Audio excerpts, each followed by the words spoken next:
конфронси байналмилалии сатҳи баланд оид ба ҳифзи пидаҳҳо аллакай ба кори худ шурӯъ намуд. Бояд гуфт ки дар доираи кори конфронс форуми минтақавӣ оид ба мониторинги пидаҳҳо ва криосфера дар Осиёи Марказӣ бо иштироки намояндагони давлатҳои Осиёи Марказӣ, созмонҳои байналмилалӣ ва вазорату идораҳои марбутаи мамлакат оғоз гардид. Дар доираи форуми мазкур зикр гардид ки форум бо мақсади баланд бардоштани сатҳи огоҳӣ дар бораи тағйирот дар криосфера дар шароити тағйирёбандаи иқлим, инчунин баланд бардоштани огоҳии минбаъда дар доираи соли байналмилалии ҳифзи пидаҳҳо доир мегардад.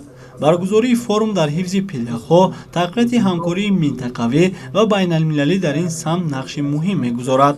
Проблема ледников, она не самостоятельная. Решение ее не в ледниках, она за ее пределами.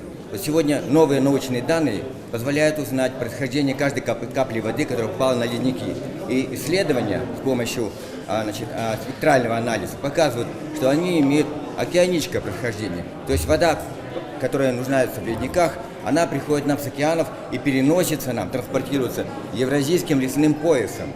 То есть мы должны 50% всей воды в Центральной Азии имеет океаническое происхождение и перенесены сюда европейскими и сибирскими лесами. То есть мы должны, наше понимание вот этих природных процессов, должно дать основу для нового подхода в программах. Не каждая страна по себе, не создание всяких научных исследований, не создание дополнительных центров, а так, чтобы мы создали программу, где все виды деятельности, которые влияют на воду, такие как землепользование, такие как водопользование, такие как управление лесами, биоразнообразием, все должны быть вовлечены в эту программу.